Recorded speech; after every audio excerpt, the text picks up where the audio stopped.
Bonjour et bonsoir à tous les refs. La saison 1 de Jujutsu Kaisen avait déjà fait beaucoup parler d'elle, avait déjà beaucoup plu à plein de personnes et était en globalité une très bonne saison, un très bon animé, très bonne entrée en matière pour Jujutsu Kaisen. Et ce 6 juillet 2023, la saison 2 de Jujutsu Kaisen a fait son apparition. Alors du coup aujourd'hui on va la décortiquer. À l'heure où je tourne cette vidéo, hier est sorti le 13e épisode de cette fameuse, de ce fameux animé. Et aujourd'hui on va le décortiquer. Donc je tiens bien évidemment à préciser que cette vidéo contient entièrement tous les spoils de la saison 2.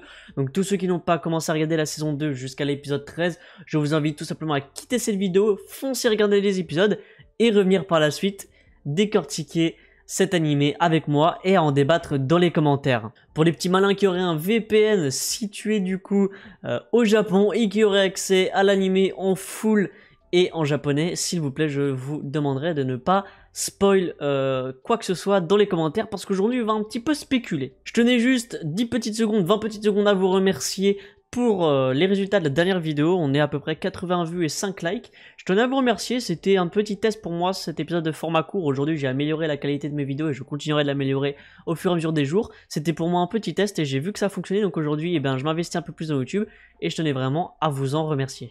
Étant donné que j'ai amélioré la qualité de mes vidéos, si jamais cela vous plaît, je vous invite tous à m'encourager en likant également cette vidéo et en vous abonnant à la chaîne. Surtout, on est 80% de non-abonnés, je viens de regarder. Donc n'hésitez pas si ça vous fait kiffer et que vous voulez ne serait-ce que m'encourager pour continuer avec l'investissement que j'ai sur cette chaîne, à liker et à vous abonner et pourquoi pas commenter. Allez, on est parti! On va pas résumer la saison 2, vous l'avez tous vu, si vous êtes sur cette vidéo là, vous l'avez tous vu et vous attendez un petit peu que je la décrypte. Globalement, on a quoi? Alors on va commencer par l'histoire et ensuite décrypter les fights. On décrypte l'histoire, alors tout simplement, on tombe sur les 5 premiers épisodes, on a le duo Gojo et Goto, comment ils ont évolué ensemble à l'école des exorcistes, jusqu'à la trahison de Goto. Son plan est de tuer tous les non-exorcistes pour ne plus devenir malheureux et ne plus avoir besoin de protéger ce qu'il appelle les faibles, parce qu'il dit que si on tue tous les non-exorcistes, les fléaux ne les tueront plus, du coup eux ils auront plus à protéger qui que ce soit. Donc son monde idéal est de faire un monde uniquement avec des exorcistes. Après l'épisode 5, on se rend compte qu'en fait Gojo est en train de rêver, il se réveille aux côtés de Megumi et de Itadori, et donc du coup on peut voir un petit truc un peu sympa. On voit tout simplement la comparaison, le Gojo et le Goto de l'époque, c'est le Itadori et le Megumi d'actuellement, donc c'est sympa, on voit un petit peu le duo d'avant, le duo de maintenant, un peu comme genre Naruto, t'as les Sannin légendaires, et puis après t'as Naruto, Sasuke et Sakura qui les remplace. Bah là c'est un peu pareil, t'as le duo et puis le nouveau duo, c'est un peu sympa, un petit voilà, ça ramène un petit peu l'histoire, c'est cool, lui ça le rend nostalgique, c'est un petit peu sympa, ça rend dans l'histoire et c'est cool. Au niveau de l'histoire, on a Ayotodo et Meimei qui tout simplement recommandent des élèves pour devenir des exorcistes de la classe 1. Il y en a plusieurs, il y a Panda, je sais plus qui, et puis dans le lot, il y a bien évidemment Megumi et Itadori. Ça rajoute à ça un petit piment dans l'histoire, une petite sous-histoire, un petit fil supplémentaire tout au long de l'histoire, et c'est plutôt sympa, moi j'aime bien. Globalement, l'intrigue de cette saison 2, c'est la capture de Gojo. Voilà, Gojo est attaqué par Goto et son équipe, constituée de Jogo, Mahito et de Hanami. Il y en a aussi un troisième, j'ai pas du tout son nom. Je l'ai pas noté j'ai pas mis dans mes notes, mais c'est quelqu'un qui, ses deux frères ont été tués par Itadori. Et son pouvoir en fait c'est le pouvoir avec le sang qui coagule, il fait des petites attaques avec, c'est sympa, c'est cool, voilà, c'est assez original et moi j'aime bien. Bon voilà la fine équipe, ils attaquent donc du coup un métro, une station de métro, ils mettent une bulle protectrice tout autour, en fait c'est plutôt une bulle qui empêche les non-exorcistes de sortir. Alors les exorcistes ils peuvent sortir comme ils veulent, mais les non-exorcistes ils ne peuvent pas, et donc du coup ça force Gojo à se battre de manière beaucoup plus restreinte parce qu'il veut pas faire de victimes et ses pouvoirs ça détruit tout autour de lui, donc ils doivent se contenir. Il se fait sceller dans un petit cube, donc ne peut plus combattre, et à ça tous les exorcistes sont appelés à sauver Gojo. Voilà globalement pour l'histoire. Au niveau des fights, on a des fights plutôt intéressants. On a Mahito qui affronte Mekamaru, un fight plutôt intéressant, que j'ai bien aimé. Moi je suis pas trop des fights avec les robots et tout, ça a pas été trop mon style, mais l'animation était belle et j'ai plutôt bien kiffé. On a quoi comme fight? On a Meimei qui va affronter Goto, on a Megumi qui va être en duo avec Itadori pour affronter un vieux un peu stock, je sais pas du tout son prénom. Ça aussi c'est un très beau fight, j'ai bien aimé ce fight là, un peu en duo, on retrouve les deux qui combattent ensemble et c'est super sympa. On a forcément le fight à la fin, hein, 13e épisode, ça vient de se terminer, Itadori contre le mec justement qui manipule le sang, c'est plutôt hyper sympa. C'est jusqu'à maintenant le fight que j'ai le préféré regarder, c'était hyper dynamique, hyper kiffant, les scènes de combat étaient folles, je vous montre tout de suite une image de ce que ça donne, hein, un petit 30 secondes de comment ça se passe et c'était super sympa, à tout de suite. Je tiens également à préciser, petit astérix à la vidéo, que j'ai une scène que j'adorais, c'est pas vraiment un fight parce qu'il y a eu un no match, mais j'ai adoré, c'est Monsieur Nanami qui vient aider les deux petites femmes là qui sont en train de fuir, je sais plus du tout comment c'est leur blaze, mais en fait il est darement en colère parce que la personne qu'il va affronter, donc je sais plus son prénom non plus, excusez-moi il y a plein de prénoms que j'ai pas, mais c'est le méchant là avec son arme maudite, là son épée maudite. Il se rend compte qu'il a tué tous les gens en costard qui essayaient de régler la situation. C'était hyper important pour lui qu'il reste en vie et il déteste les gens qui tuent les plus faibles. Et on a cette fameuse scène où il lui tient le visage, il lui ordonne de lui avouer que c'est lui qui les a tués. Donc l'ennemi également lui fait donc comprendre que c'est lui. Et là on a ce fameux regard noir et ce coup de poing que je vais vous mettre à l'instant. C'était magique et c'est la scène parmi les 13 épisodes qui m'a donné tout simplement les plus gros frissons. Je l'ai regardé 3 fois sur l'instant. Ensuite je l'ai capturé pour la vidéo, j'ai refrissonné. Et là quand je vais faire le montage, je suis sûr que je vais avoir des frissons. C'était une scène juste magnifique. Bon après on a des fights, hein, Gojo qui affronte le tueur d'exorciste dans les premiers épisodes, voilà. On a plein de petits fights, mais ça c'est un petit peu moins marquant.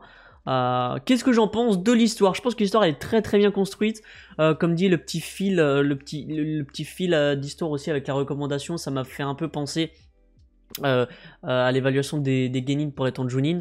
Là c'est un peu les évaluations de sous-classe 1 pour être en niveau 1, c'est plutôt super sympa. Je vais vous mettre à l'image tout de suite la recommandation, comment ça s'est fait. C'était une scène assez solennelle, assez silencieuse et bon là c'est sympa, j'avais envie de la mettre en vidéo donc c'est parti. Donc ouais, l'histoire est plutôt bien ficelée. Je dois vous avouer qu'au tout début j'ai eu très peur. C'est pour ça que dans le titre je pense que je vais mettre un truc genre c'est un pari risqué.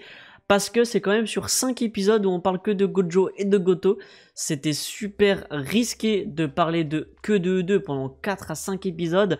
Ça aurait été un ou deux épisodes, ok tu vois, mais là c'était pendant 4 à 5 épisodes, à tel point que moi je me suis demandé, mais est-ce que la série va tourner que autour d'eux, enfin la saison pardon va tourner que autour de eux deux ou pas, parce que l'intrigue me paraissait longue avec le tueur d'exorciste et tout, et je me suis dit mais ça se trouve on va manger 18 épisodes sur que eux deux. Et ça m'aurait un peu déçu de pas revoir Itadori, même beaucoup déçu, et Megumi, finalement non.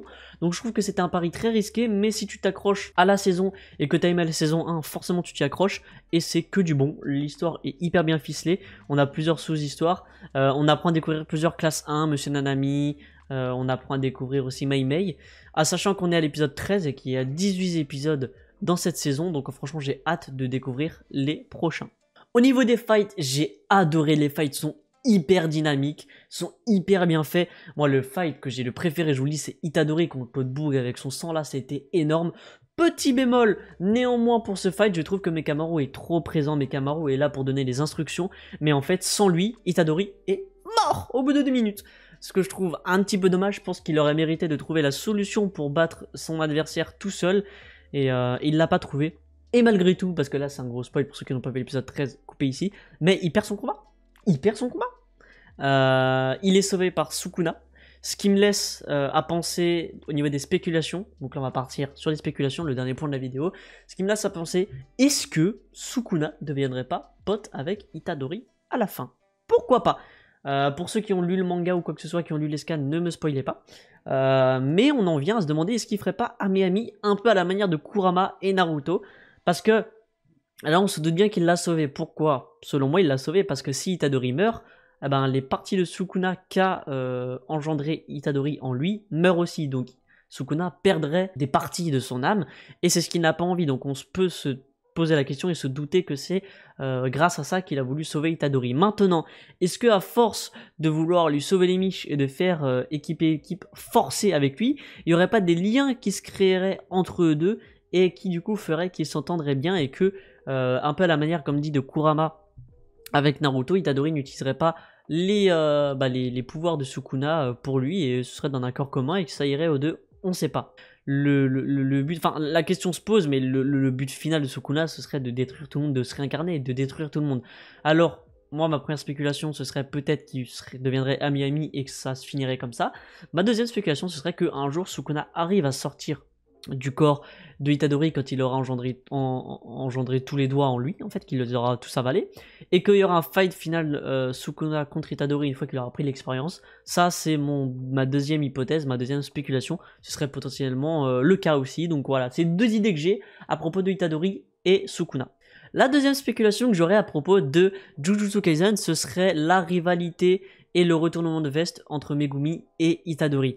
On voit très bien en fait avec cette saison que Goto et Gojo font énormément penser et sont très portraits avec le duo Megumi et Itadori, mais qu'est-ce qui s'est passé avec les deux premiers? Eh bien Goto a décidé de tourner la veste à Gojo, d'agir seul, de vouloir le dépasser en termes de pouvoir, et bien de devenir le méchant et l'antagoniste de l'histoire. Donc est-ce que l'histoire ne se répéterait pas entre Itadori et Megumi? Est-ce que plus tard dans l'avenir Megumi ne deviendrait pas méchant pour une raison quelconque? Méchant, j'ai dit.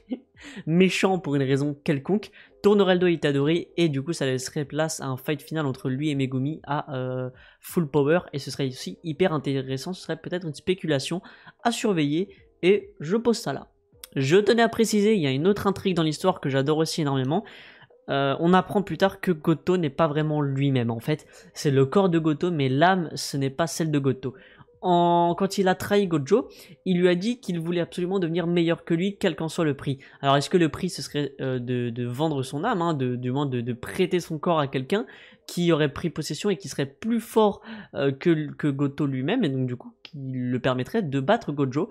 Ça aussi c'est une spéculation, on ne sait pas qui a pris son âme, mais ce n'est pas Goto lui-même, c'est juste son corps, c'est une enveloppe corporelle, l'intérieur n'est pas lui, donc à découvrir aussi par la suite. En tout cas, cette saison m'a vraiment beaucoup séduite. J'attends avec impatience de voir les 5 derniers épisodes de cette saison. Voici pour mes spéculations à l'avenir, tout simplement, de Jujutsu Kaisen. Là, c'était pas uniquement pour la saison 2, mais pour l'avenir entier de l'anime. J'ai hâte de découvrir la suite. J'espère que cette petite review de l'anime et de cette saison 2 vous a plu. N'hésitez pas à me dire ce que vous avez pensé de cette saison 2 dans les commentaires. N'hésitez pas à me dire ce que vous avez pensé aussi un peu de mon avis, de mes spéculations et de cette vidéo en règle générale. Pour cette saison 2, pardon, je mettrai un petit 4, voire 4,5 sur 5. C'est une très bonne note, c'est un très bon final, j'ai bien aimé. J'attends avec impatience encore une fois la suite. N'hésitez pas à liker, commenter, partager cette vidéo. Je vous souhaite à tous de prendre vraiment très soin de vous et on se retrouve à une prochaine. Salut les gars!